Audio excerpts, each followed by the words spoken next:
love it. Every minute I'm doing it, I'm just so happy. And then I have the stable, secure, safe job that everybody thinks I should keep, that I can't stand and I hate.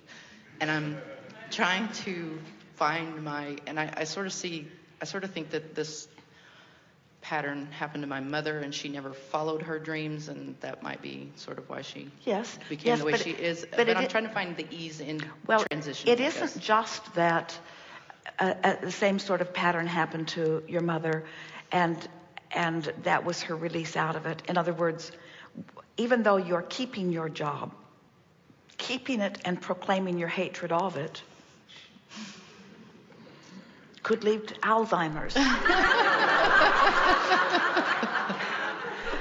In other words, because the tension is still there, and it's that tension that we are talking about. And so while you have this job that you do not want, but you're keeping it for the security of it, or you're keeping it for the stability of it, the stability and security of it are things to celebrate. So while you look at your job in celebration for the stability and the security, you're in the vortex while you do that. You get what we're talking about? And so you can have the best of all worlds as you focus upon this work that you love so much, that you love every minute that you're doing it, and then your attention to that will hold you in the vortex. But if you focus upon the work you love, and you focus upon its absence of security because it hasn't developed far enough, then this thing that you love is not beneficial as you think about it. And on the other side of the coin, as you think about this work that you mostly hate, but there is something about it to love, you see what we're getting at? It's a matter of picking your battles and then deciding not to wage them anymore. and it's a matter of picking what pleases you and deciding that you're going to use that as your reason to be in the vortex. And the universe will move heaven and earth and all cooperative components to accommodate you once you've decided to look at the best in everything that you're involved in. That's what we call making peace with where you are. Making peace with something doesn't mean you're saying to the universe, okay, I give up, I acquiesce, I'll work this miserable job forever. That's not what it means. Making peace with it means I'm no longer using anything as my excuse to stay out of the vortex. So as you look for the positive aspects in your current work, money flows steadily, I'm good at it, and I can count on it. If that's the only thing you ever talked about, then it would serve you vibrationally well at the same time that it's serving you monetarily well, and you know something that's really interesting? You're not going to believe this at first, but we're going to speak it until you do, because this is a very powerful understanding.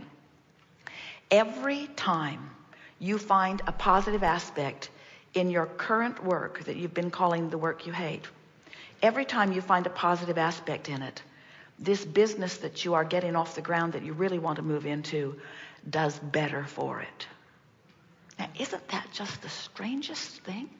Because so many people think that if a woman said to us one day as we were trying to get her to make nice with her ex-husband, she said, Abraham, I don't want to get back together with him. I don't even want to have lunch with him.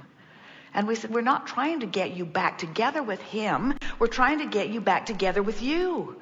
And you keep using him as your excuse not to be together with you. So you hear what we're getting at. I do.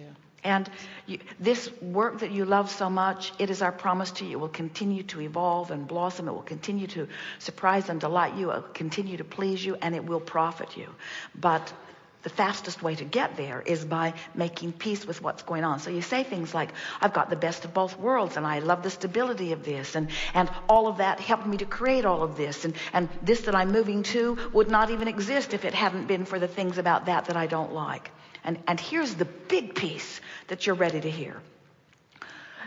You get it. You've been hearing us enough even here today that by knowing what you don't want, you know what you do want, and it's those do wants that are the reason for this vibrational reality that so exists and is so calling you to it. In other words, all of what is not wanted is part and parcel of what has helped you to create what you do want.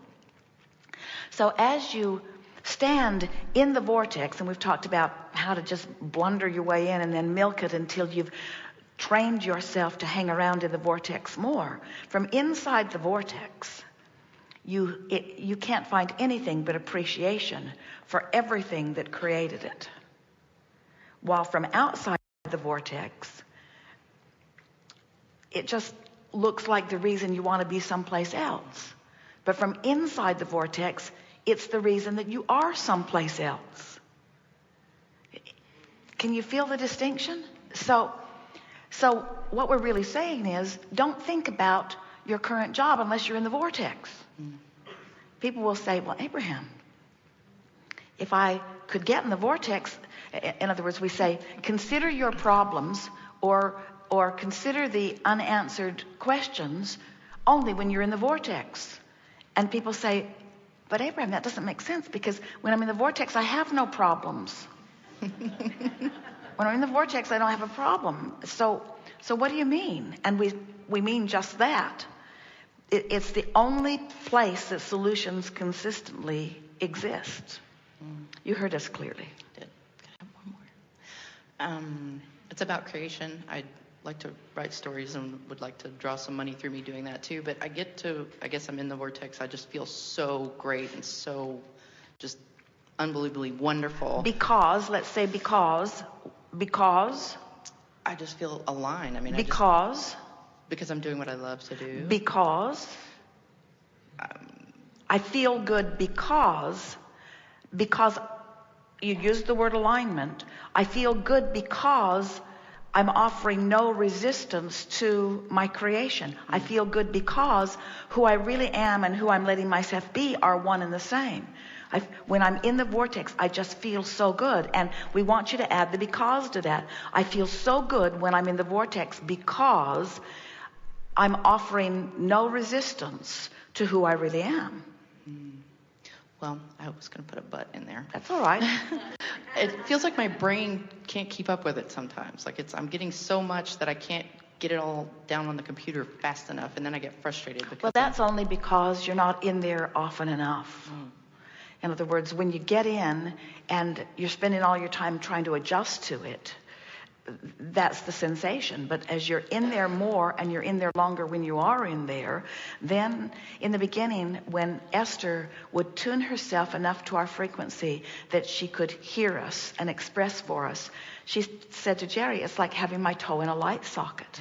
Because the energy was so fast, and while she was up to speed with it enough that she could translate it, it was difficult for her because she still had enough resistance in her own vibration that it made it a really focused experience for her. And she felt exhausted after about 10 minutes of it. But as time went by, and whether she was allowing us to flow through her in the moment or not, as she practiced being up to speed with the fullness of who she is, now it's just a natural thing. Now it's not like a toe in the light socket. Now it's like the next logical step. So just milk it while in there. Milk it. Get in there and don't try to make things happen. This is the message that we've been offering all day here today. Don't try to work so hard to get in the vortex. And when you're in there, don't try so hard to be in there. Let the naturalness of the laws of the universe just respond to you. Just be aware. In other words, really, it's more about this than anything else. The cork floats on the surface of the water, and that's like resistance-free in our analogy. In other words, that's like the high-flying vibration, no resistance. Now, you can hold that cork under the water, which is what negative emotion is, or attention to unwanted things, or resistance. But if you're not doing that resistant thing and you let go of the cork, it's going to bob right back up to the surface. So we'd like you to think of this vortex. It's always calling you. And if you're not clinging to something that's not letting you go, you'll go. And so if it feels a little hard, it's because you're doing a little clinging. And which was evidenced in your opening remarks to us when you said, I have this thing I really, really love doing, but I also have a job that I hate.